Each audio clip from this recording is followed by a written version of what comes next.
The time is now 6:05 in conference room 105 at the Dallas.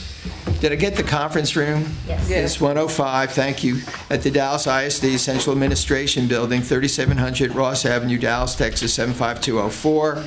The subjects to be discussed or considered or upon which any formal action may be taken are listed below. Items do not have to be taken in the same order as shown in this meeting notice and agenda. I will call the quorum now. Commissioner Blackburn, if you'll state your name and say present. Lou Blackburn Jr., present. Isaac Freeman, present.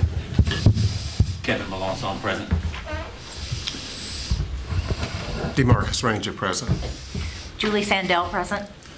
Jerome Garza, present. Bob Weiss, present. Ron Oliver, present.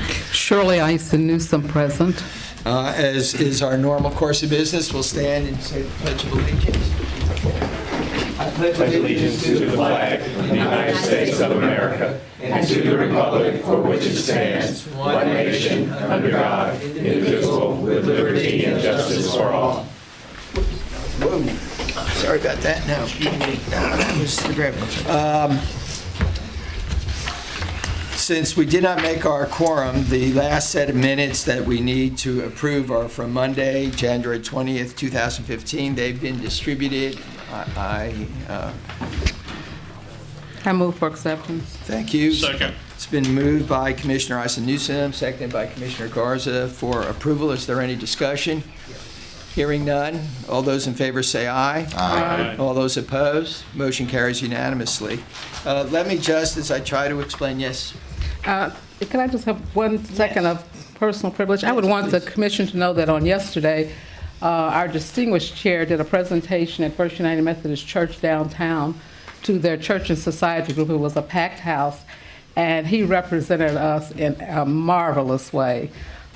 He was cogent, he was funny, but he was very clear about what the chart is about, where we're going, and I couldn't have been prouder. So I just wanted to take this moment of personal privilege to say thank you for representing us so very well, Chair Weiss. No, I appreciate that. There was, needless to say, a lot of interest, good questions. People understood our decision, and clearly that church wants to be engaged in its work and in the community. And we also had the privilege, Pettis Norman was there, who was part of this, Tom Dunning, Renee Martinez, and Pettis actually spoke last about the need for faith community to be involved, and it was very moving. He is an eloquent man, and was just spot on about how to involve our entire community for the betterment for every child. Could you clarify, now that, was that the mayor's, some Yes. kind of committee that he had set up with? Dallas Education Forum is what it was called, and it was chaired by Pettis Norman, Tom Dunning, and Renee Martinez. But weren't they the three co-chairs of the mayor's? That's what it was called. That's what Oh, the that's mayor's what it group is. was called, the Dallas Yeah. Education Forum. Yeah, and it gave its presentation to the mayor and city council committee, and but through that process, I've got to know Pettis a little bit better, and a man of deep faith and conviction about caring for kids. It was very powerful, personally. Why are we in this room tonight? And we'll get to our speaker. We have been long scheduled, right, February 16th to be across the hall, but as you know, we can be moved when the school board deems it needs a special meeting. And so happens that today is their special called meeting across the hall, and hence we are here. When I emailed you, I wasn't sure that we could be broadcast, but we are live. Our voice and picture are carrying, and I'm so glad for this presentation, because I hope many people who have focused on us and been watching us from home will really hear about the issue of poverty, because it is a significant issue, as we have discovered in our own journey here. And we're very fortunate to have Regina Montoya, who gave us some homework. I hope we all read. Her bio was there, and we are delighted to have her back, and thank you so much. And as we did last time, we put this poster up, which is an illustration of the schools and the poverty that surrounds them. All right, and it's graphically driven by the data from the census and the office here that puts attendance boundary and overcrowding issues together. And it's an illustration, and last time we passed out 11 by 8, or, a picture of it to follow along. So with that, thank you for being here. Well, thank you again for this opportunity, and it's a delight to be able to address all of you about this very important issue. As was mentioned, I'm Regina Montoya, and I'm one of the co-chairs of the Mayor's Task Force on Poverty.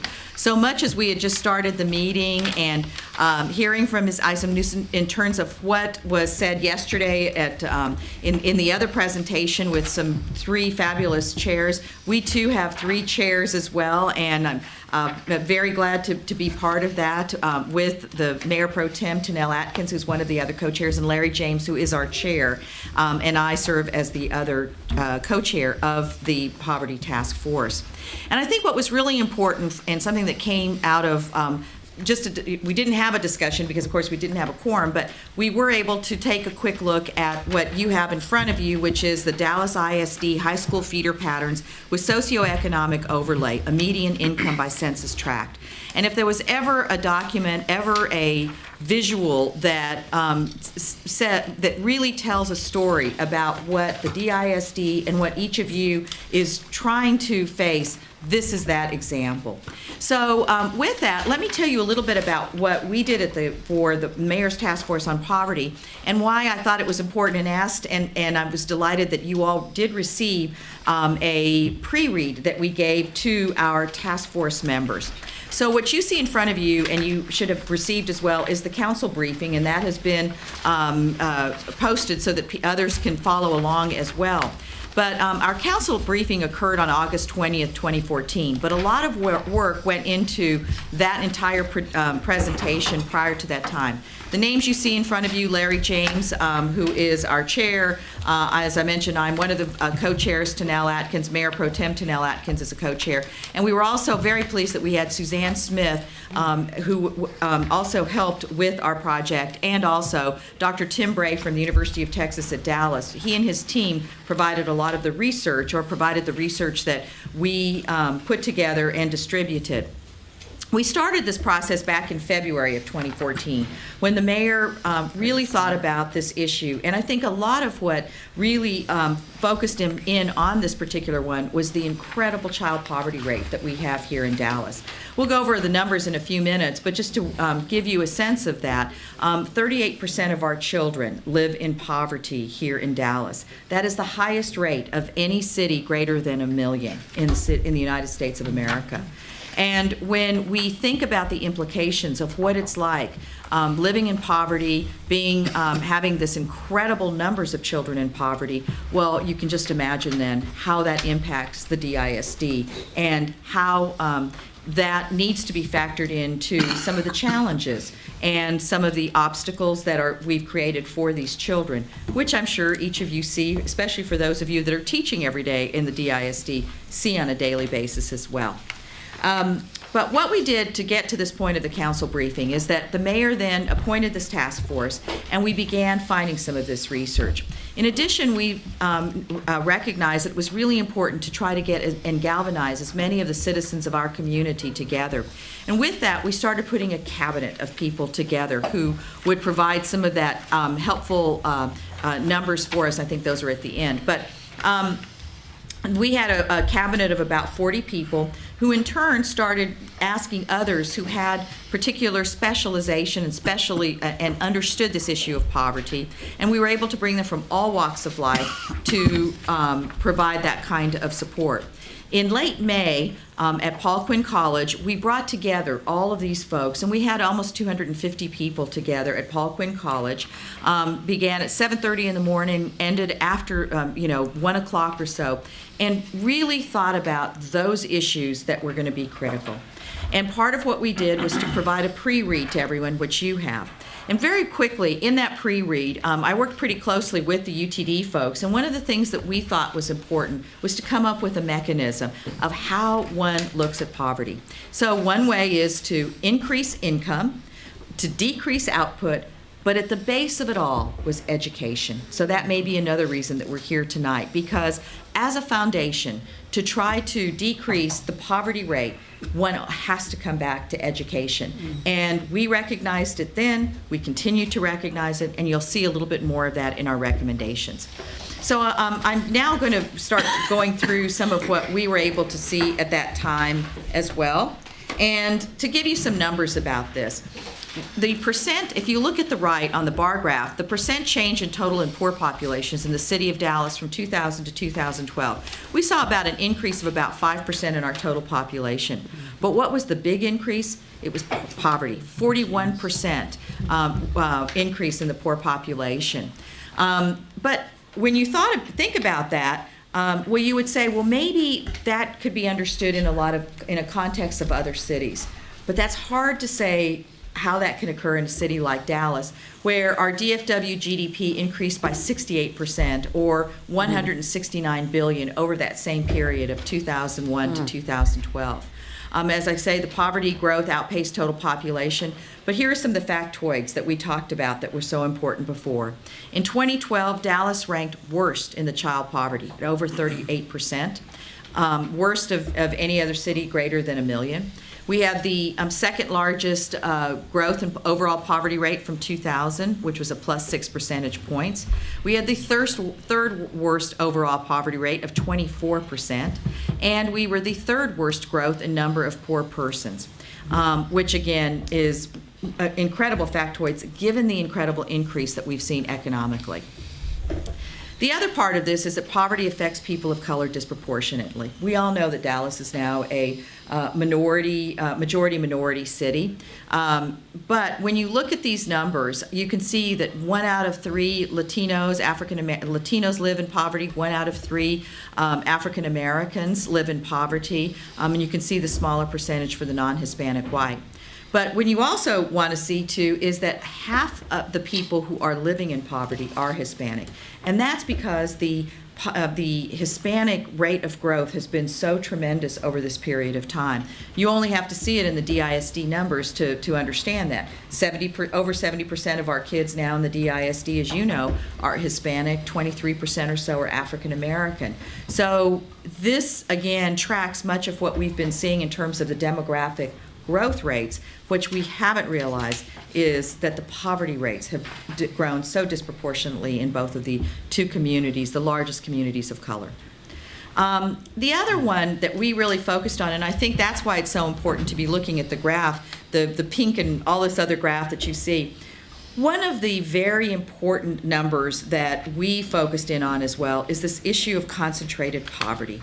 And what that means is that we had a growth rate of people living in poverty in these concentrated areas of poverty from 2000, where it was about 15, to 2012, and that should be 2012 as opposed to 2013, where it was 32. When we redid the numbers for 2013, that number was actually 33 neighborhoods of concentrated poverty versus the 2000 before. And think about that in concentrated poverty. What happens when that occurs in your community? What happens is you don't see as many stores that are moving there, so that you start getting food deserts because people can't find neighborhood grocery stores. You might find what somebody in New York might call a bodega, but that isn't necessarily going to mean the freshest of fruit or the freshest of produce. That also means you may not have banks. You may not have stores because it's sort of self-fulfilling then that you start seeing these numbers as well. So that is one of those true difficult ones. I've written a couple of op-eds on this issue, and one of the ones I wrote about was about Vickery Meadow, which you kind of see up in the top right, which is another red one. And when you look at that, you start seeing then what is created as a result of seeing these neighborhoods of concentrated poverty. So very critical for us to focus in on those. But what's interesting is that as you overlay that to the numbers that you see in the DISD, these are the kinds of issues that the DISD has to deal with on a daily basis as well, with kids who aren't able to get the kinds of foods that they need. And so why it's so important that we have some of these, the opportunities for children to receive their breakfasts and lunches, because, and as you know, over 90% of our kids who are eligible for free and reduced lunches in the DISD. This is why it's so important that you do what you do, because there are so many kids living in these neighborhoods of concentrated poverty that have more than doubled from 2000 to 2012 and then 13. So now we can look at some more of these numbers as well. And I'll read them very quickly. 10% of Dallas's poor and 4% of Dallas's total population lived in neighborhoods of concentrated poverty in 2000. Now that number is 21% of Dallas's poor and 10% of Dallas's total population live in these neighborhoods of concentrated poverty. There were 18 neighborhoods in 2000, 32 in 2012 actually, and in 2013 there was one added because of the new census information. It's actually 33 now. And when we say districts, these are city council districts, because we were preparing this for the city council. But concentrated poverty neighborhoods not found in 7 council districts, now that is just 5. So it's very pervasive, but with big pockets that we see across the city. Let me just do this one very quickly for you. I know it's hard to read, and hopefully you'll have that in front of you to take a look at. But the neighborhoods of concentrated poverty, and these are in districts, have just been incredible increases. When you take a look at, say, at District 5, where that persons in poverty is now at 72%. Number 3, which is City Council District 3, 79%. And there's some just horrific numbers: 79, 72, 75, 74, 64. 12 was a plus 155%. Extraordinary kinds of pressures that are being placed on that. So you might ask yourself then, why the change? We just did some very quick ones. Part of that is that there was a big redistribution. People who were living in Dallas moved to some of these other districts, or counties: Collin, Denton, Tarrant, Johnson. And then we need to do some more research on this too. Income tax filers moving out of Dallas County took $22.5 billion in adjusted gross income with them, while those moved in only brought $19.2 billion for a net loss of $3.3 billion, inflation adjusted to 2014 dollars. This is that kind of, this is the kind of stress that we're creating for our community as well when you see this kind of outflow. And then those more vulnerable to poverty are growing poorer. And you could see that with the neighborhoods of concentrated poverty. You could see that it's just becoming more and more of an epidemic. From 2000 to 2012 in the city of Dallas, the median family income for single mothers with kids in the home dropped by 30%, from just a little over 28,000 to less than 20,000, to $19,559. Over the same time period, median family income for married couples with kids dropped by a little more than half that much, 17%. And what we noticed on this, and you'll see in this materials that you saw in the pre-read, these are people, we're talking very much about working poor, people who do have jobs and are creating this. And I'm speaking fast, but if there's anyone has any questions, please don't hesitate to jump in on this. What we've also seen, as we did our materials and we did our review of this information, is that cities now are fighting poverty. It's hard to be looking to our federal government to say, how are you going to help us in our communities, because they too have many stress factors. You see this in the state. I mean, we see daily from the state legislature as to how they're going to be dealing this for a big state like Texas. So what's happening now is that many more cities are fighting poverty and saying, what is it that we as a community can do? And that might mean working very closely with their independent school districts. It may mean working with their corporate America. It may mean working on a neighborhood by neighborhood kind of program. And many of these are led by mayors in many of these in many of these cities across the country. So that you can see that part of that is because there's been an increase in urban poverty rates. It's made it even more dramatic, even more important for the cities to be involved and for the city leaders to be engaged. There's an awareness of increased media attention and public concern. When people think about this and think of the stress factors that are created on kids, people then just have to step back and say, but wait a minute, who is going to be our workforce that is going to be the employees that we expect that we're going to be doing this work in the future? And if we don't have an educated workforce, and it's tough to have an educated workforce when you've got these kinds of poverty issues, and we know what poverty, how much harder it is and the obstacles that are created, you see that. And then there's efficiency, an increased ability to impact through an array of interventions, move toward more local action than federal. That has been the trend, and that's why this was important for Dallas to be engaged in this. We were not the first city to have a task force like this, probably one of the last cities in the major ones, but it's never too late, because who would have thought that we had these kinds of numbers, which is why it's important to look at awareness. I think that was one of the biggest issues that I felt that, and I saw as I wrote some of these op-eds, people said these numbers can't be right. We can't believe it. You know, we're not like these. We're not like Detroit. We're not like these. Well, actually, when you look at the numbers, the cities that we are most alike in some of these population and poverty numbers are Detroit, are Memphis, are Philadelphia, which is who would have thought that would be our cohort of cities. So very interesting on that. As a result of doing this, and you say, well, okay, this is great. This is terrific that you found and you're now putting a sheen on this or shining a light on this so that you can see what these issues are. But we felt it was really important, and this is something that the mayor stressed.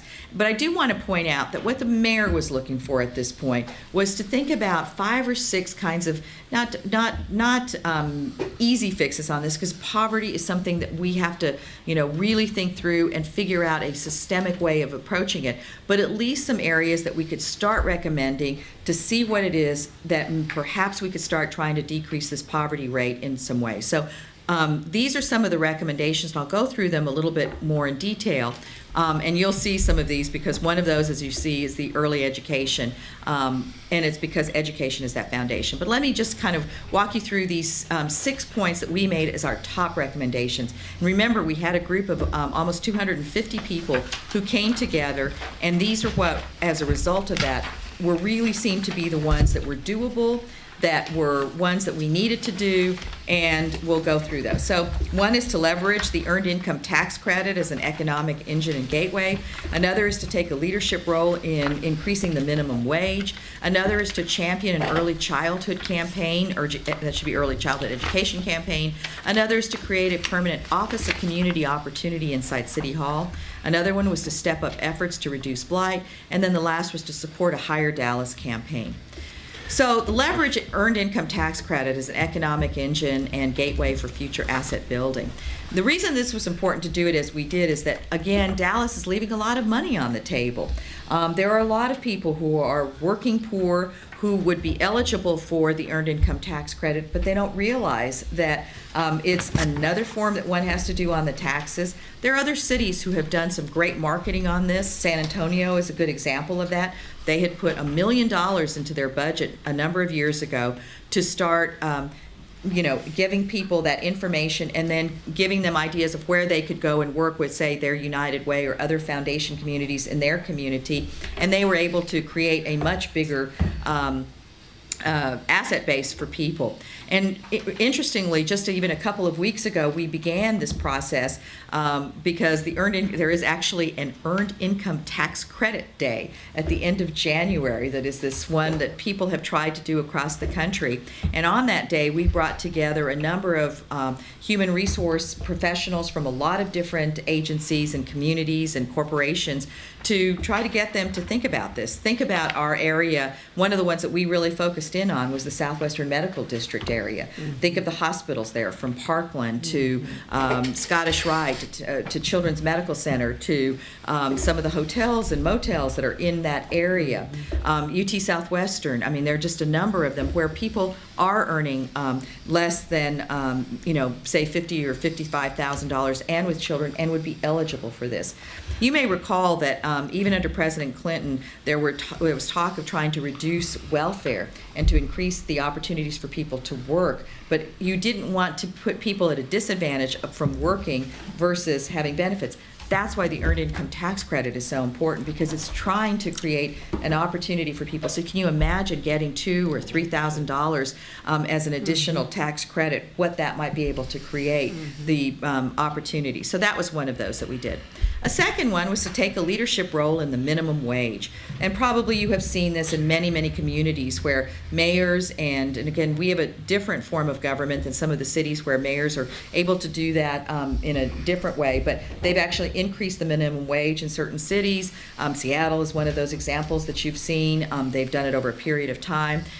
You've also seen but even in our community, where Judge Jenkins very much took that kind of leadership role in the county and said, and it wasn't a huge number, but there were people who were living, he put the minimum wage at I think it was $10.25. Parkland also took that to heart and then increased the minimum wage of people under that number to $10.25, and actually took that number, took that amount from the amount of money that they were setting aside for bonuses for some of the upper level people. They said it was more important to ensure that the minimum wage was raised for those that were working in positions that earned less than $10.25. Do you know if that's an issue for the DISD? It would be for I cafeteria don't know. I workers. think that would be something that would It would be for cafeteria workers. Right. It would be really important to think about it. I did talk to Dr. Cerise and did have that opportunity to visit with him at Parkland. The number there was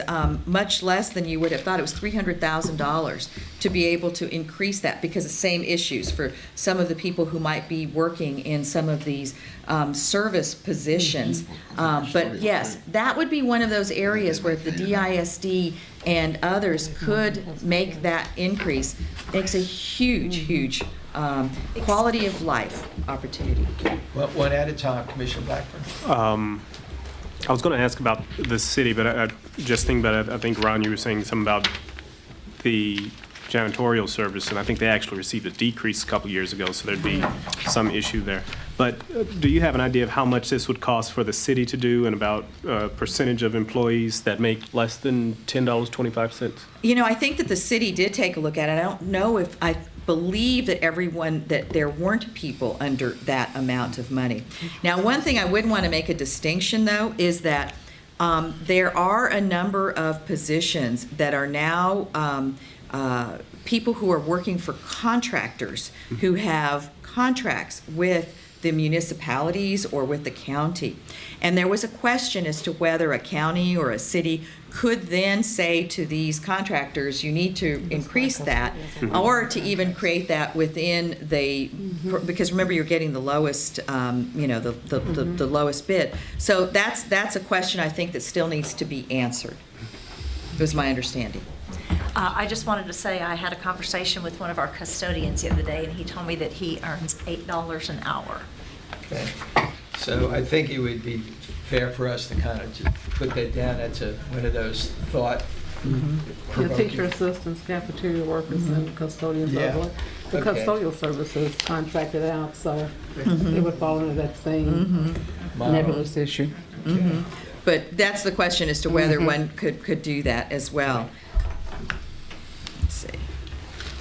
Champion Early Childhood Campaign, and I think I don't know if we sent out the op-eds that I wrote, but this was the first op-ed that I wrote in connection with our presentation. And it was how important it is to support the DISD for their Big Things for Little Kids project that was going. Now, remember, this was back in August, prior to the school year. And I'm assuming that Big Things for Little Kids is still on track and is, for the DISD. But one of the things that we were asking was basically $250,000 to fully activate a campaign, and especially in districts with the lowest percentage of children in pre-K. You all around this table will know a lot more than we did in our task force, but we certainly got the indication that there were schools that still had places available for children who could be in the pre-K program. But part of that is, how do you get the kids there? And so in those, there were, kids that, should be in programs, could be in programs, but you needed to kind of match them up. And also, it's an education program for parents. I will tell you, we did quite a bit of research in this area, and I personally found this a particularly important one. Was delighted that I had the opportunity and was invited to the White House in December for their summit on early education. And I think that was one of what you really got from that summit and from all of the research is the earlier the better. But they also understand that the independent school districts across the country, that's not necessarily within the bandwidth of the school districts. You know, it's always been more of a thought process of 6, maybe 5 to 18. You know, when did all of a sudden the school districts get into sort of this other area? But I think that the key on that is that to level the playing field for children who are in poverty, to have that opportunity for education is one of the ways that it's a much more of an equalizer, because other kids who have economic opportunities are being put into programs, and you know they're getting the word from their pediatricians, because their pediatricians are telling the moms and dads how important it is to be reading to kids at an early age and to be working with them so that they can increase the vocabulary. This, to many people, is one of those ways that one could combat poverty in a very directed way. But it is a big project. You all, I'm sure, very familiar with, again, what happened in San Antonio with the mayor, Julian Castro at the time, who's now the HUD secretary, who actually was able to get a percentage, a small tax increase on the sales tax to be able to start trying to provide for universal pre-K. But in ours was really at least to support the DISD. And I think perhaps, and we'll talk a little bit more about sort of the systemic idea of how we do these things together. Yes. Did you all look at all at partnering with other early childhood agencies? With, you know, there was that program from Fraser Elementary and the Cone Head Start, Child care group, and where they partnered and really were able to handle all of the kids, train the teachers, etc. So they were Very part of our poverty task force. Okay. I'm delighted to say I'm on the board of the child Okay. care group and actually going to be the chair-elect of child care Okay, group good. next year. But again, you know, this is so I will give my own observation at this point, and that is this. We are very blessed in Dallas to have so many incredible nonprofit organizations that are engaged, from the United Way to Child Care Group to other organizations that are dear and close to all of y'all's hearts. But and so we'll do it as a segue to this particular slide.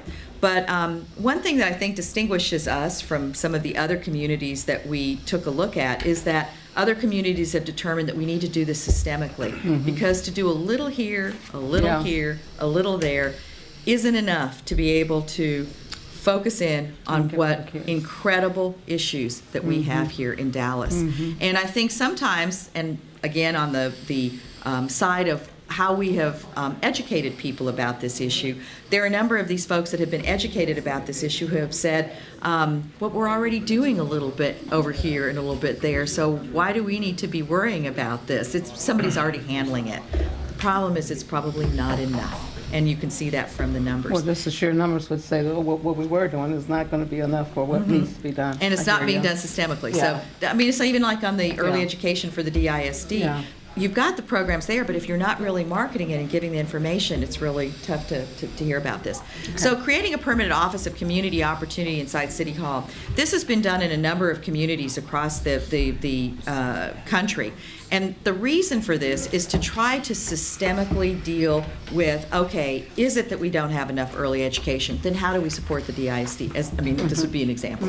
Or maybe we're finding an issue of not doing enough of earned income tax credit. Maybe it's getting all of the agencies to say across the spectrum, because you know what happens sometimes, and I'm sure you've probably heard this. I'm not necessarily saying this about our wonderful city, but just in bureaucracies or in organizations that come together, you sometimes get silos, where this little silo's doing this little silo's doing this, and then they don't talk to each other. So the concept of an Office of Community Opportunity is to kind of get everybody to talk to each other and to leverage the resources that the offices have that may not be leveraged as well as they could be, because they're not talking about the big issue and how do you tackle it. So that was the concept of an Office of Community Opportunity, because it's a systemic issue.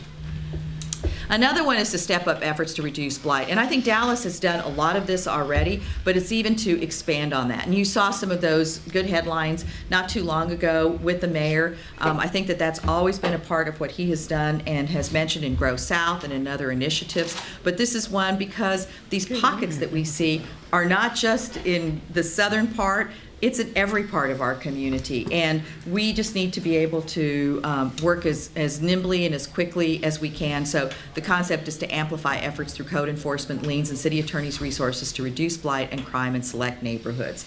And particularly, I would suspect that a lot of those are neighborhoods of concentrated poverty would be ones that need to have that kind of support. And then the last was to support a Hire Dallas campaign.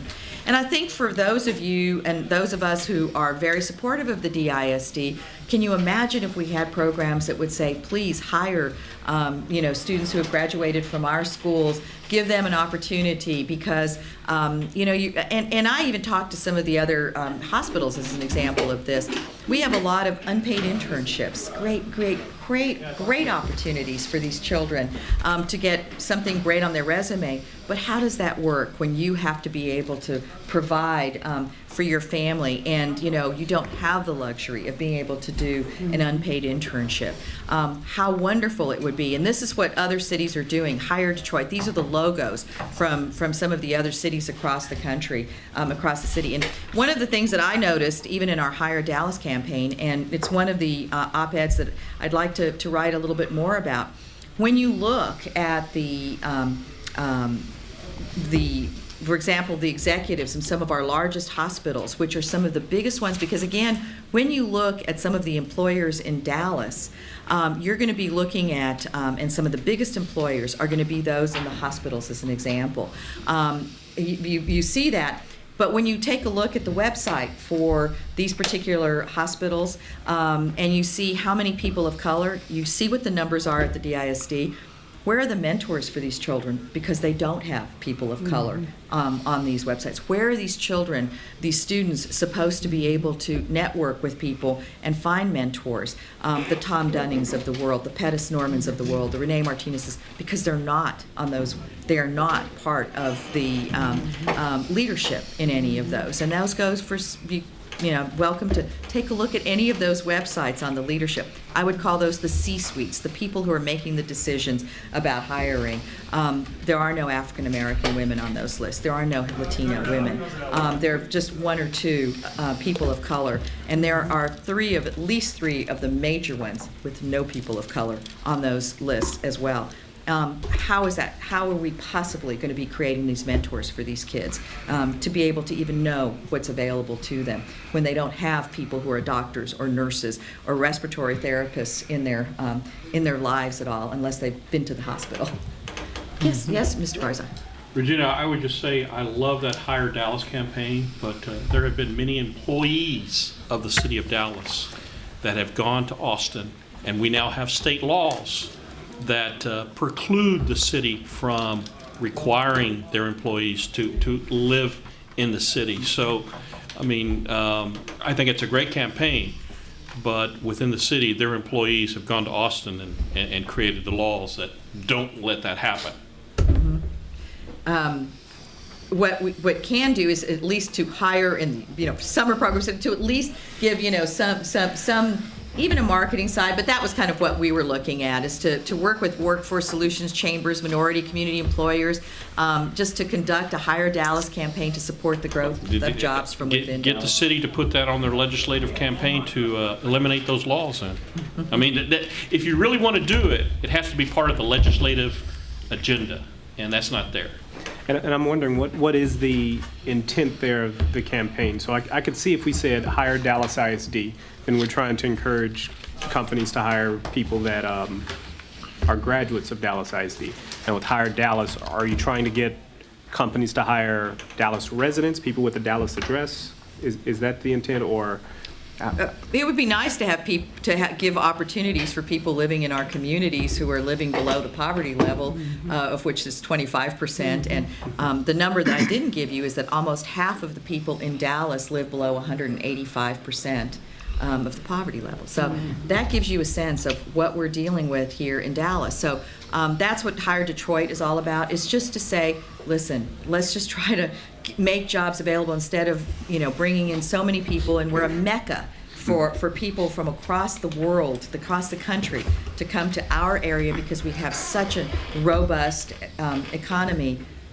But that robust economy is not something that half of our population has any opportunity to access at this point, or at least hasn't to this point. I hope this doesn't sound loaded, but listening to the give and take, it gets in the question of causality. So it is not, one would posit that the poverty in Dallas is not caused by the Dallas Independent School District. That is, the task force did not draw that conclusion. No. Right.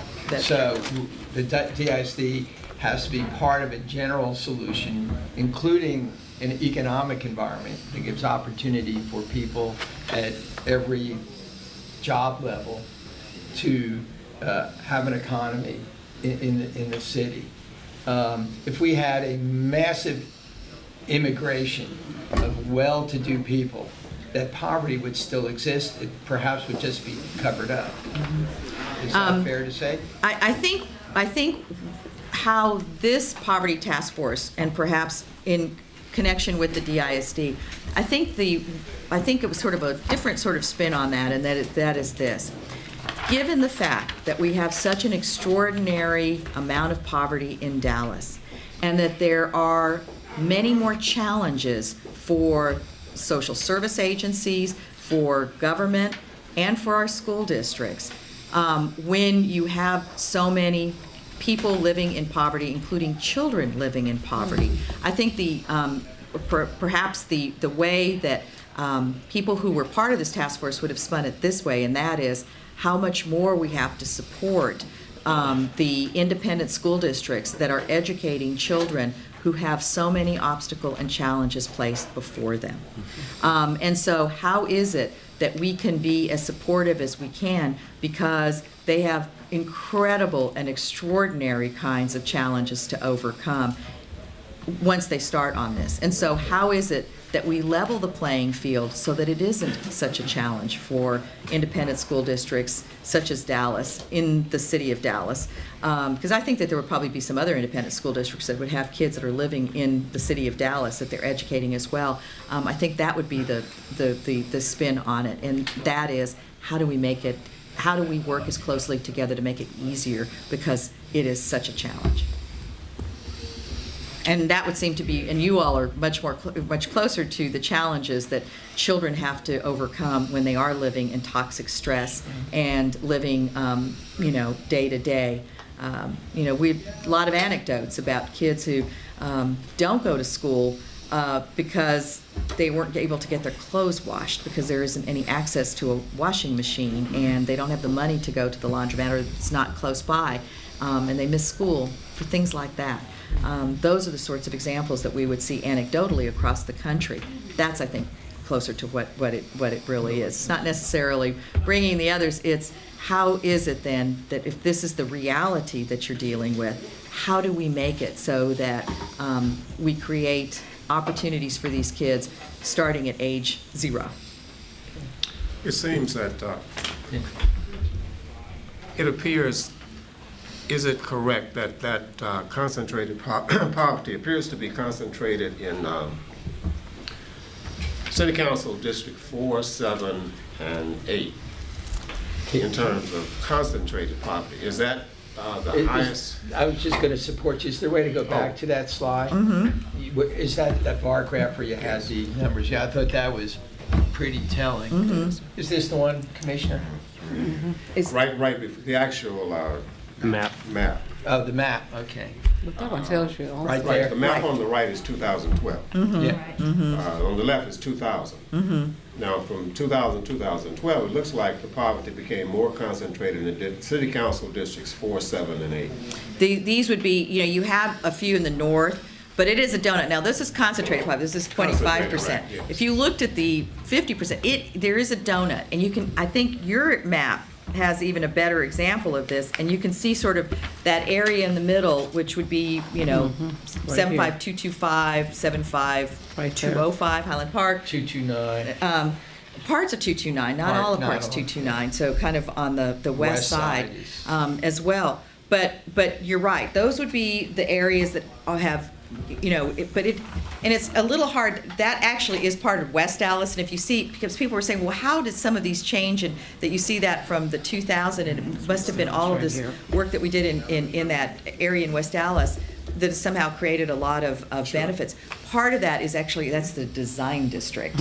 And so West Dallas still has these pockets that are just as concentrated as they were in 2000. It's just we have so many more now. And and that is mislabeled. That actually should be 2012 on that one on the right. Yes.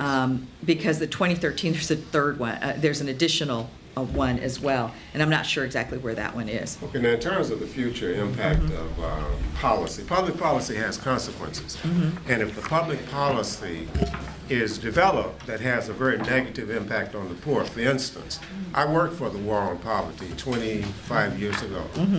And I was a deputy director. And some of these conversations that you're now having right now, we had then. And this is 25 years later. Oh, sure. Now, public policy, as an example, what is being planned for the economic redevelopment of West Dallas as well as South Dallas? It's going to have a negative impact on the poor. The highways, the tollways, it's going to have a very negative impact on the neighborhoods that are going to be further destroyed. The downward pressure on the poor who will not be able to keep up with the increase in the expenses and the cost of living in those areas, and ultimately the gentrification of both West Dallas and Southern Dallas, or South Dallas property, sunny South Dallas. I mean the real close to downtown South Dallas, as well as, we know it goes all the way from Pleasant Grove all the way out through Oak Cliff. But I just mean public policies that are being developed right now are going to increase the problems of the poor to even survive in those very areas that we're now calling concentrated poverty. Because it has happened in many other cities where at the same time the pressures are being placed on them, the jobs are not being developed there, the transportation problem is escalated. You put that tollway, the Trinity River Tollway through there, and allegedly jobs will be a magnet for jobs way out in the suburbs again, which is a myth. It's not going to happen. But it's being used as an explanation for why it ought to work, but it never does work. And the highways destroy the neighborhoods where the poor are living. So poverty is connected to policy. And even when you try to connect it, if we define it in such a way, concentrated is this level, better poverty is this level, but real poverty always remains, it seems that the very people who ought to be, for instance, evaluating certain policies in terms of the long-term impact it will have on the poor, and in terms of what is the image of the poor when we even use the term, and poverty. Generally, the image is very negative. It's very like these are undeserving people, like they are people who are the dispossessed, who do not deserve public support and public resources. And for 25 years, we went from the war on poverty to the war on the poor, where literally resources were withdrawn. Public policy was changed in such a way to make the poor invisible, so that we would not have to be bothered with them. As an example, the concept of blight.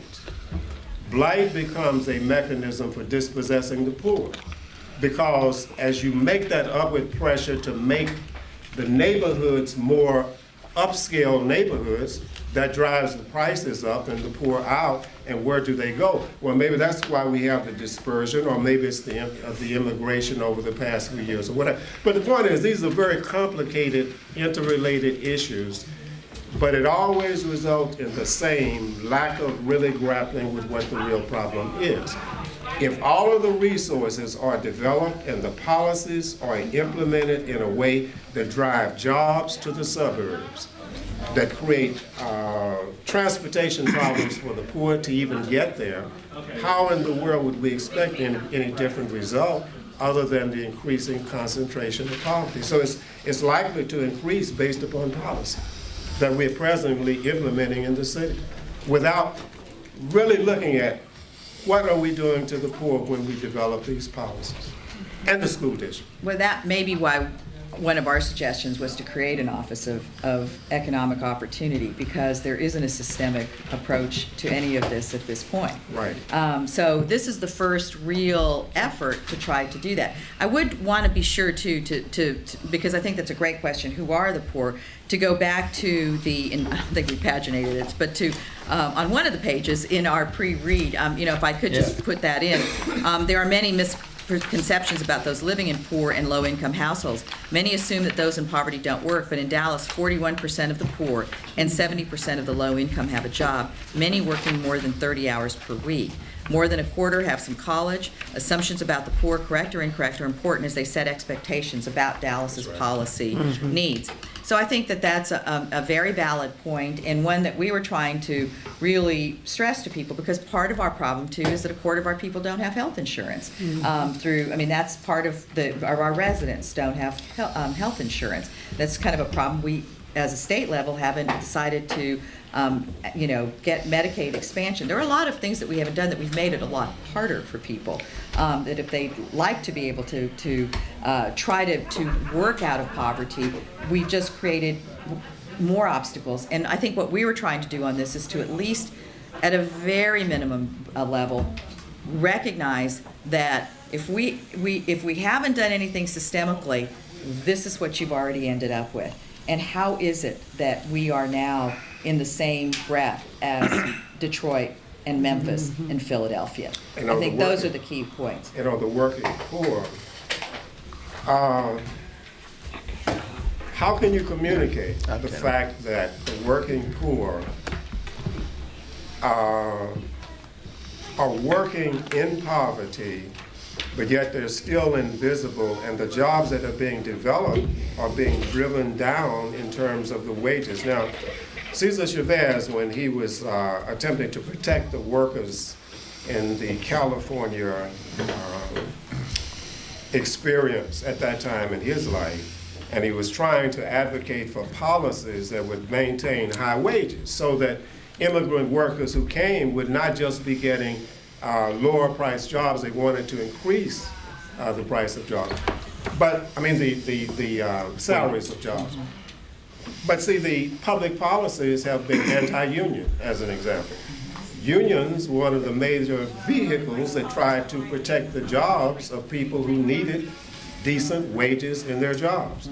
And yet unions are under attack in education, they're under attack, and the move is to privatization. The move to privatization will lower wages because profit is the objective of profit-making entities, and so they want to drive down wages. So these things are all interconnected. I would think that if you wanted to do something about poverty, you would celebrate unions, you would make them stronger, you would give the poor a vehicle to fight the downward pressure on their wages, but we've done just the opposite and exported jobs. Commissioner Sandell? Yeah, I kind of wanted to add to what Commissioner Ranger said, but I have a personal observation. Okay, so I want to be respectful over Poverty. time. Yeah, fire away. I moved to East Dallas in 1989. I've lived in the same condo all these years, and it went from being gunshots all night to being upscale everything. All of the little Hispanic grocery stores and salons and everything is gone. They were all working people. Everything is gone because I think there is not any tax incentive for people to build housing for the working poor, but you make lots of money building condos that no one's ever going to live in Because the builder builds them, gets the tax things, waits 6 years, sells them, they don't care if they're empty. And so I've seen my entire neighborhood kind of be bulldozed into this upscale yuppie kind of place. And there's a few of us hanging on, but I gotta say the diversity is gone, gone, gone. We have one local grocery store that has held on through everything else, and they are a greenery, and there's a little community garden. Beyond that, everything's gone. It's a different place than it was, and it's sad. Anyone else have a question? Again, I want to be respectful of time. Commissioner Freeman. I have a question. You had mentioned at one point, and just looking at the map, the issue of like food deserts and job deserts and stuff like that. And I guess one of my questions would be, especially for the food thing, I don't necessarily work in one of those areas, but I have several friends who work at schools in those areas where there's nothing around for miles. And so the question is, what do we do?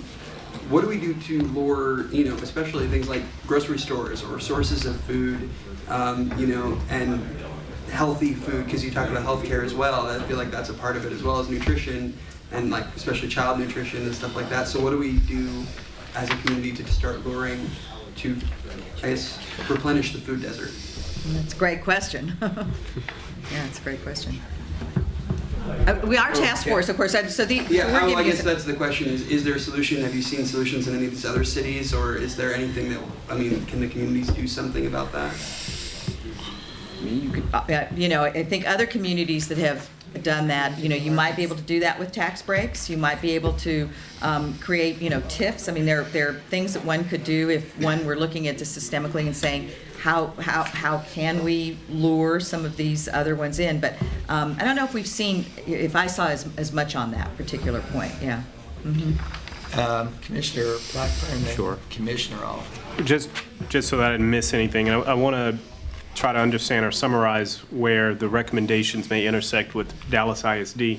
So we have the early education part, and I imagine that Dallas ISD, as part of the systemic plan, would maybe be a hub in communicating with the other community organizations, but that would assist Dallas ISD with students that are coming in. Mm-hmm. Then the Higher Dallas promotion or whatever it may be could assist Dallas ISD with the supply of people that can be hired, I guess, from the graduates of Dallas ISD. And then possibly even, or the way I look through it, is that Office of Community Service could work with the schools, because you have parents and so forth, so having community schools, they could work through that in some way. Are there any other major touch points that I'm missing between the minimum wage? Because Dallas ISD is one of the biggest employers in Dallas. Okay. Thank you. I think it's one of the top 10 employers and I don't know those numbers, but certainly if you looked at those lists, DISD would certainly be in the top 10 of employers in Dallas. It's in the top 5, actually. Actually, I was going to say, I think it's in the top 5 is my recollection. I would think that this tax credit workshop, you have 234 schools where Right. employees are. You pick a region, like we went around, and you just say this is going to be open at night. Your employee, the credit unions that could provide help in filing. I think Earned there's- income tax credit filings. Yeah, income tax, right. So I think we could, saying, hey, this is something that connects to what we were trying to address very specifically, is that could join up at that level, as well as the actual income to pay people. Just listening, I'd have to kind of think it through, but listening to Commissioner Ranger, I think there are things the district could possibly do. I think it used to do incentivize people living here and recruitment. You got a payment to stay here, or the police have tried actually putting mortgage subsidies down. So I think there are ways to possibly incentivize or revisit what had been done in the past. There's maybe a way to address some of what Commissioner Ranger was pointing at. I'm going to go Commissioner Oliver, and then, did you have your hand up, Commissioner Williams? I'll make a quick comment and then a question. I'll go home tonight. When I do, I'll go to North Oak Cliff. And in the area I live in is Bishop Arts and over there in the Kessler area. That area is transforming a lot. But it's not representative of anything on that side of the Trinity except for that little area. And I see all these roads being built and the bridges going through the Trinity area, and it looks to me like it's going to be more segregated than it's ever been. It looks like the city is literally being split in half now by defining structures that are more ominous. And I guess my question starts with, when we talk, or when the you know, as y'all looked at all this and you were going through this, what is the response from retailers who resist opening stores in the southern part of Dallas, South Dallas, South Oak Cliff, West? What is their reasoning? Because to me, there's money to be made. I mean, there has to be a philosophy behind why they don't go into those communities and build retail outlets. I mean, you have very few grocery stores. You have hardly any clothing stores. But I mean, you know, Meniere's is Fiesta and Carnival are the exception, but most everyone else stays away. Tom Thumb, 1 or 2 places, Kroger. What is their rationale for not building in the southern part of Dallas? I can't answer that question because we didn't talk to retailers. You know, what we were looking at are what you see in neighborhoods of concentrated poverty. And typically in neighborhoods of concentrated poverty, sort of, you know, across the board in terms of looking at it from a public policy standpoint, is that when you get neighborhoods of concentrated poverty, you get less types of services in those neighborhoods of concentrated poverty. And I would put that a little bit broader in terms of services being any kinds of retail and establishments. Right. You just seem to get fewer and fewer. I don't know what is the cause or effect, and I don't think we really studied that, other than to say when you have a neighborhood of concentrated poverty, you will frequently find neighborhoods then that don't have the types of shopping opportunities that you might get in other parts of the city that aren't Correct. neighborhoods of concentrated poverty. Right. And I guess all I'm saying is those are necessities. Mm-hmm. I don't think to me, that's not like a boutique or a nail salon. That's really just basic necessities. And it seems that there would have to be a reason why a company would be driven not to make a profit. Or do they not see those as profitable at all? Or do they see those as losses when they build in those areas? I'm just curious what their reasoning is for not putting grocery stores in an area that may not have a grocery store within 3 miles. Can I interrupt for a second, because I know the Yeah. answer to your question? Fire Banks away. won't lend money to businesses to build in areas that are considered possible danger. It's called redlining. I teach it in my human geography class. People can't get mortgages. It's one of the reasons that poverty areas stay poor, because the bank think it's a poor risk for their money. Kroger can't build a store without a loan, and if the banks won't loan money for them to build there, they don't. So that's part of it. It's called redlining. Thank you. Yeah. Thank you, sir. I wanted to just kind of bring up real quick and bring it back to the education inspector, and I want to think of our city, our state, and our country, and the imminent diversity explosion that is coming. The thing that I don't think is highlighted enough in this report is that America is changing rapidly. In fact, the period that you all study has been one of the biggest growth or the biggest changes in the United States census. The population regions in this country are shifting. Our country is going to a new minority that is Hispanic, Asian, and multiracial. Our white population is getting older with fewer children. And so I think what that means is down the line, both again, from a city level, state level, and a country level, we're going to start to see leaders that look more like the population that is represented. And so I think one of the things at a city level that we can do is really, and to help education. I'm here talking about education today, and this is, I think, will have a direct impact on the children of Dallas ISD and of this state. And that is have a civic engagement type of piece or study or recommendation as part of this program. There needs to be efforts to make sure that people who live here and contribute to society can become citizens. There needs to be efforts made so that these folks can vote. There needs to be civic engagement, education, so that people recognize this is our country. It is a representative democracy. The person who represents us can look like me, And then all these policies, the bigger picture policies that Commissioner Ranger and Commissioner Sandell, I have a bachelor's degree in geography, so I love it when you talk about that. Demographics mean something. And if we forget to put that piece to, I think it dovetails great with the study period that you all studied here on the task force, but the thing I didn't see is that discussion of the changing demography in the United States. I think that's very, very important. In Dallas education, I would love to see some of these so-called thought leaders and reformers around here that look more like me and that can represent things that people like me are interested in. Well said. Thank you. Lot to think about. Commissioner Garza. Thank you, Mr. Chairman. Regina, first I want to say this is a great presentation, clearly very complex, and I applaud you and the committee for dealing with it. Have you made this presentation to the Board of Trustees already?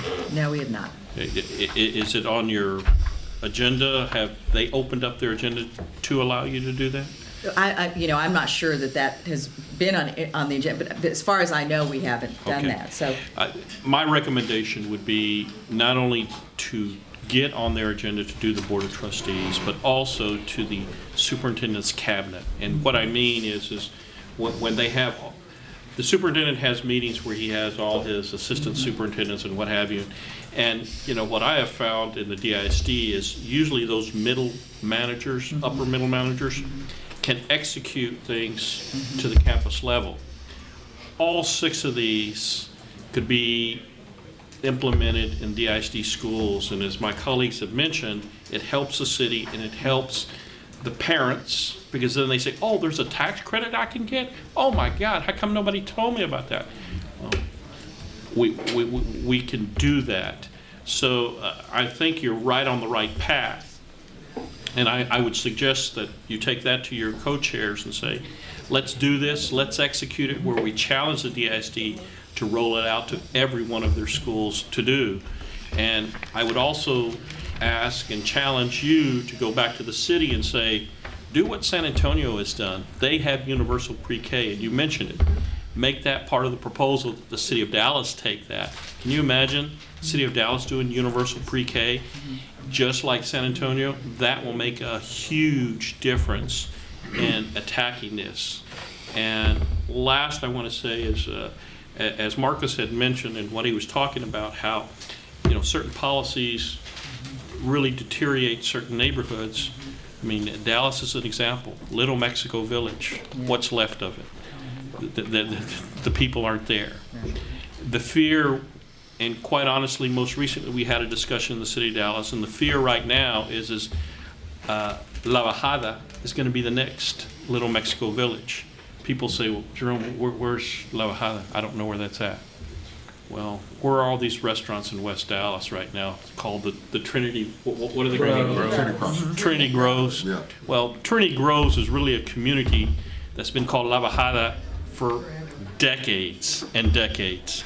So already I've seen, rather than the city saying, yes, and look at La Bajada, we have these great restaurants there.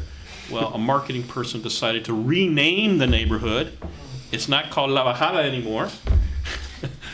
And I mean, how would Dallas feel if the state of Texas and Austin said, you can't call yourself Dallas anymore because it's not the right concept that we're looking for? Challenge the city in those areas, and you have examples that Marcus has talked about, Little Mexico Village and others that just don't exist anymore because they've done those things. But thank you for your work on that commission. It's fantastic. well, and I would just add to all of you that I hope you all will support the continuation of the Mayor's Task Force on Poverty. As I mentioned, those were the first ones that the mayor asked. But I do think that the point is very well taken about how is it then that we have folks who are and understand the new demographics. We tried to get a little bit of that into the pre-read, and that is why you saw the slides the way they were about poverty as being disproportionately, as a burden disproportionately held by people of color, Latinos and African Americans. I will tell you, I think that having the people that we've had as co-chairs made a big difference, because I know I worked very closely with UTD to ensure that people understood that half of the people who are poor in this community are Hispanic, and that that since 2000, the Hispanic population of Dallas has increased by 22%, but over the same period, the number of Hispanics living in poverty increased by more than double that rate at 52%. And those were some of the numbers I thought were very important for us to recognize that, and I've been very clear on that to people as I make presentations, that the DISD is 70% Hispanic, 23% African American, and if you put those numbers together, that gives you a pretty good sense of how large the children of color portion of DISD is. It's a shocking number to people. People never know those, including some of these numbers tonight. It's been very eye-opening to a lot of people in our community. It's a difficult one for people to understand that those are the numbers that we're talking about. I described it as a donut city, a city that is a city of haves and have-nots. I mentioned that in the op-ed that I wrote because I feel very strongly that we are at a tipping point. And that if we are not able to deal with this in however it is, and even with all of the war on poverty, this is what's happened in Dallas, this is not a good trend.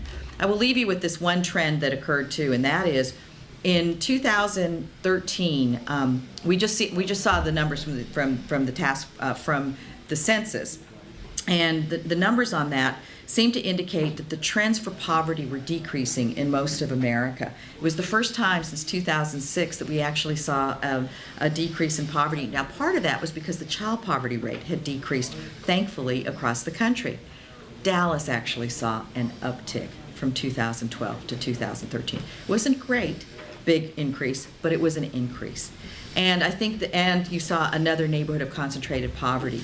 That is not a good trend line for our community when the trend line for the rest of the country is decreasing.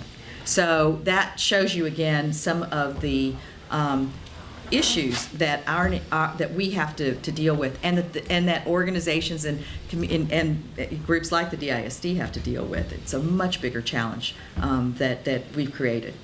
Could I ask one? Yeah. Just one quick thing. The mayor had emphasized that this report, he wanted things that could be done, I think, by executive order. So has he responded to what he's going to implement by executive order? He said that was the priority. What he wanted were ones that would be easier to implement, but we have a different form of government. Right. So I don't know if there is such an issue of an executive order. That he can do it, yes. Right. But I mean, we did get the earned income tax credit. I'm afraid to say we did not get the $250,000 for the DISD to talk more about it. And we did have people from the cabinet as well, which I would, for early education, were on our task force as well. I want to be judicious in my remarks, but pick up on what you heard first. Thank you very much. This has struck me very profoundly, particularly as we've worked through this commission process. And I think when I look at the map of the schools, and you lay it against what are called immediate improvement required, the state has designated the worst schools, and you lay it across the highest levels of poverty, you would find a pretty interesting correlation. And what I find absent from some of the city leadership is that the siloing of your wonderful report that then becomes the DISD's burden to fix, but then the conversation morphs into causality. That somehow, because the degree of difficulty is somehow then trend is not destiny, poverty is not destiny, and yet you're left with the feeling that if a company doesn't relocate, it's because of a school district and not necessarily the underlying fundamental degree of difficulty that it's dealing with. There are no civic points awarded from leadership, and I'm being recorded, for the appreciation of the assets that are on the ground that are trying to be built up, rather than the historic poverty/deficit model that only gets imploded and then becomes causality for all the things that don't happen.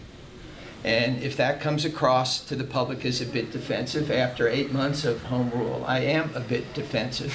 And I think the messaging about the relationship of poverty, not that that trend is destiny, not that poverty is destiny, is not explained clearly to the public, both in the degree and what has happened and what has transpired, and the resources that have been withdrawn from public education in multiple sessions of our state legislature. And then it becomes an impossible burden of 15 of us to find some solution that's never been tried before. And I think what your report has overlaid for me with this chart, and I will say as an aside, I started this whole school year off as the Attendance Zone Advisory Boundary Committee chair, and just, said, wow, no moving lines can fix this. This is our reality here in DISD, and I would hope that one thing the Poverty Task Force of the mayor, the current mayor, could take back is that the messaging is important about how we're tied together. One does not pull the other one down. And I don't mean to be preachy to my fellow commissioners here. I just leave that as something you might take back from your presentation to us. No, I think tonight. it's clear that we have to look at this systemically, and I think that the comment that you've made, poverty is not destiny, is an important one, because many of the cities are concerned that poverty is destiny, and if we don't do something about it, that will be the axiom, not poverty is not destiny. And so I think that that's going to be, and that's why you have so many cities who have taken a look at this. From New York, that did a lot of different kinds of programs. I mean, the early education pre-K programs are probably on the tips of the tongues of many, many mayors across the country, because they recognize that as that bottom level of education.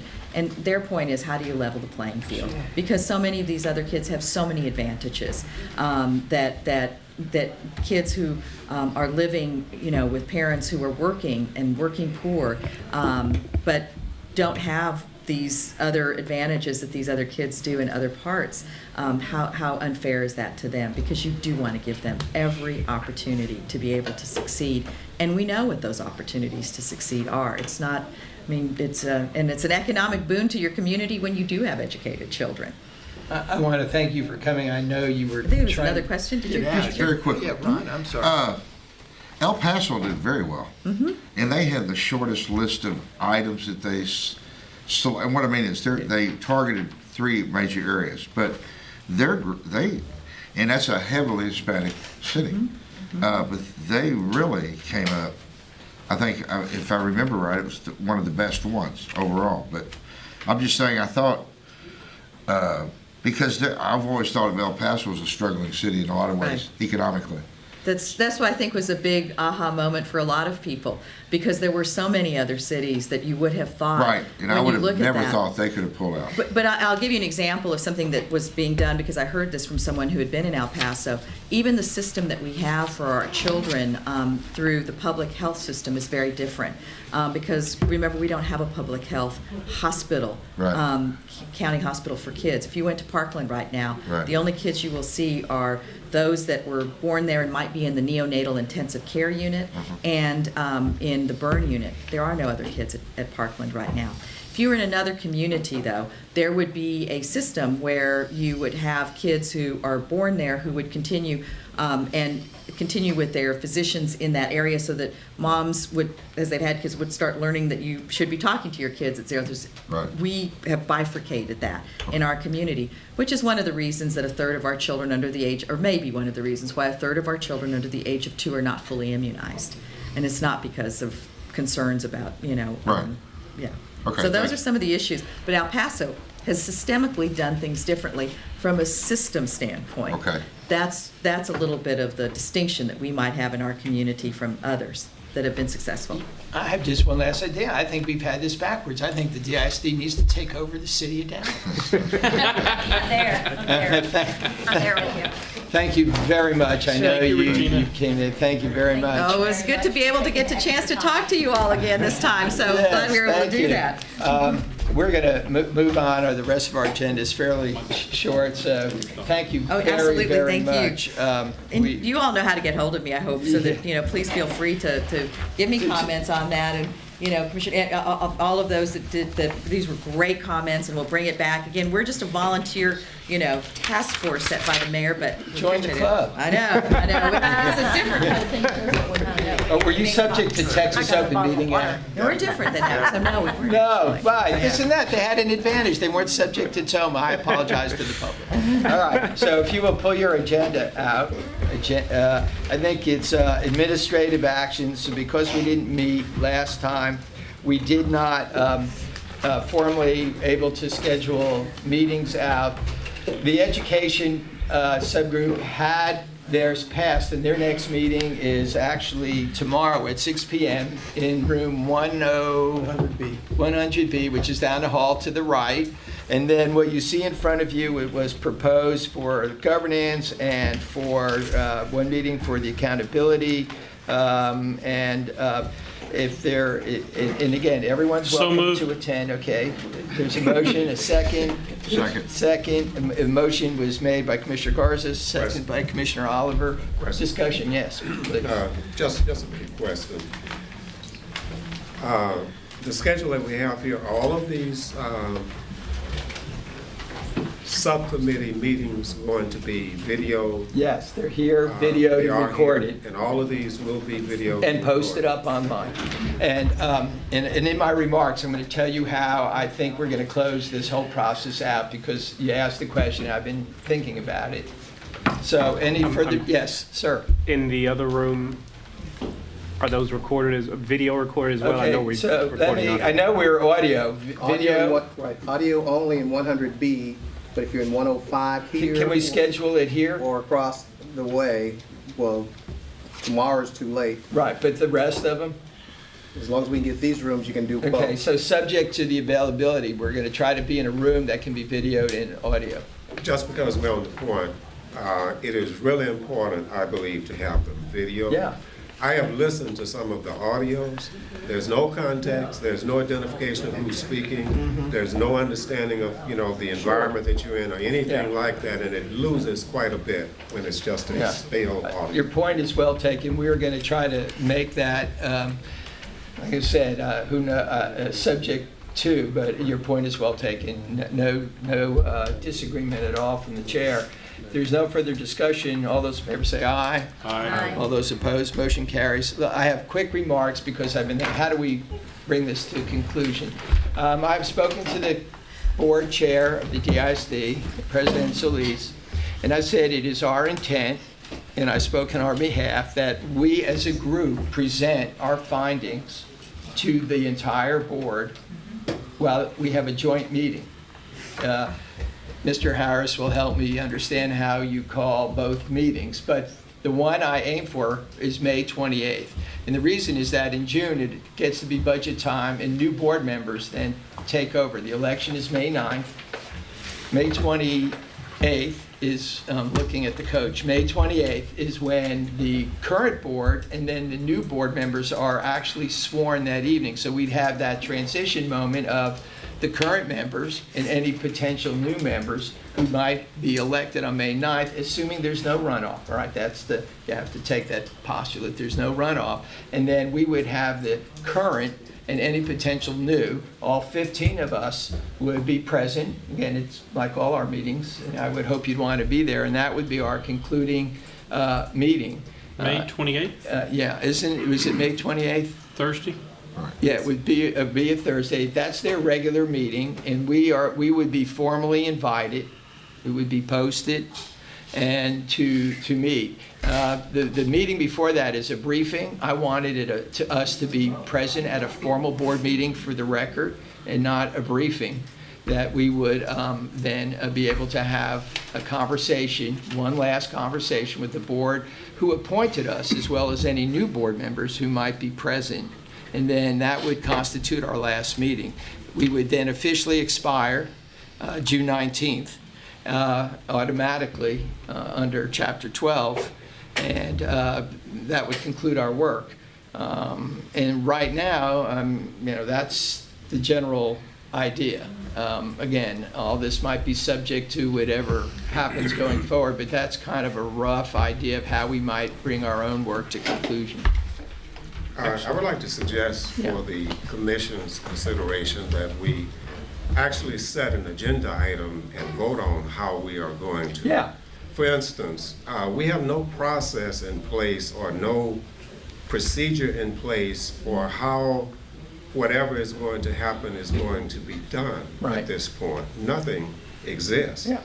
And I think that the commission as a body has a responsibility to vote on these matters as to how we will conclude, how we will process whatever the commission decides to do, and that we actually discuss those matters and then make an official vote and decision on those. Totally agree. This was simply to kind of, under my remarks, just to kind of test the waters.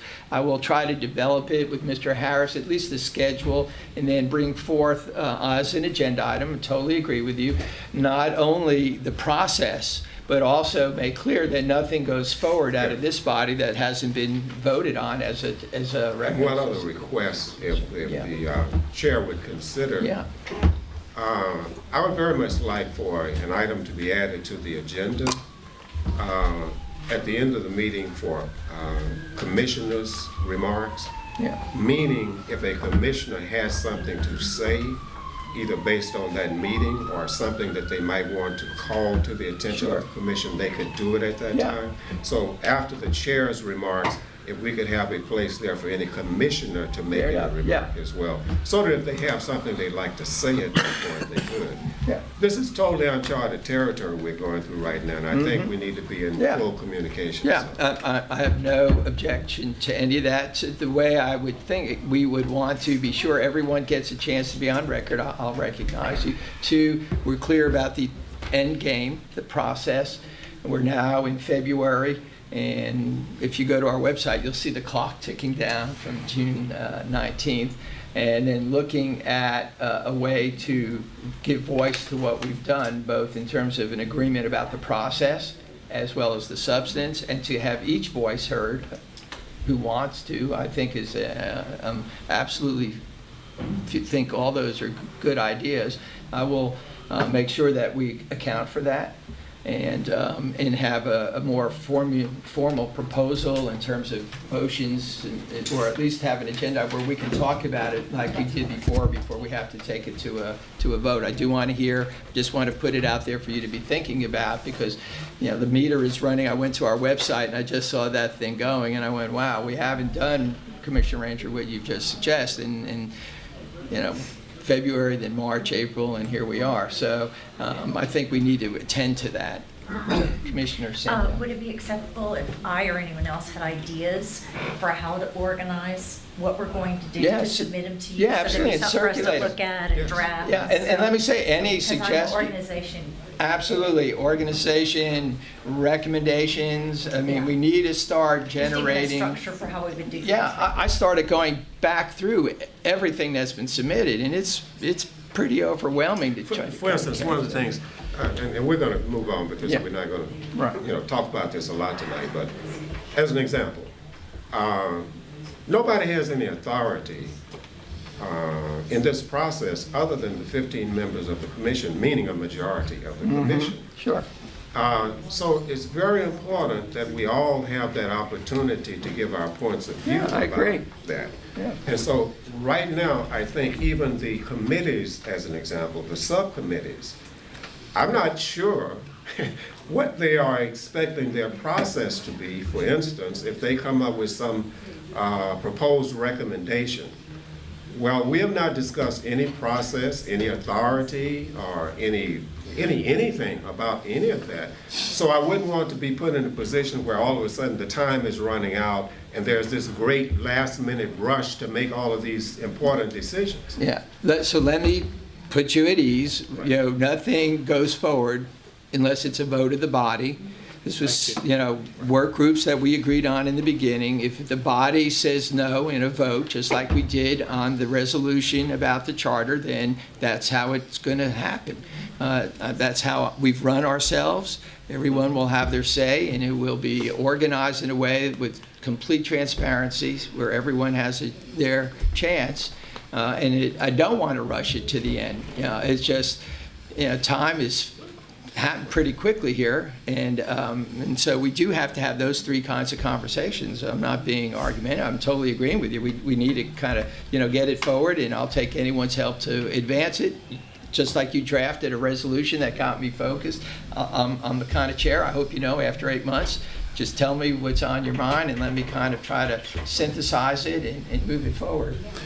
Let me just say what Chairman Weiss has said is exactly what he told me when I first came on. And he said, yes, you may be the chair, Jerome, but please understand, any and everything you do of your committee comes back to the body of the whole. So this isn't something new that he just said today. He said it at the very beginning, so thank I you. appreciate that. If there's any other business, I'll take a motion to adjourn. So moved. Second. Okay.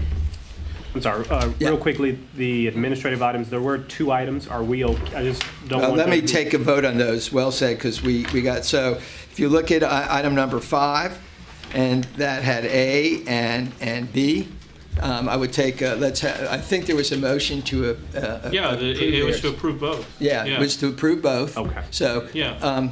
so let's just revote that in case there's any, all those in favor say aye. Aye. Any in opposition, motion carries unanimously. I will now take a motion to adjourn. So moved. Second? Second, all those in favor say aye. Aye. Okay, meeting's adjourned at 7:40. Thank you. Your next meeting is March the 2nd.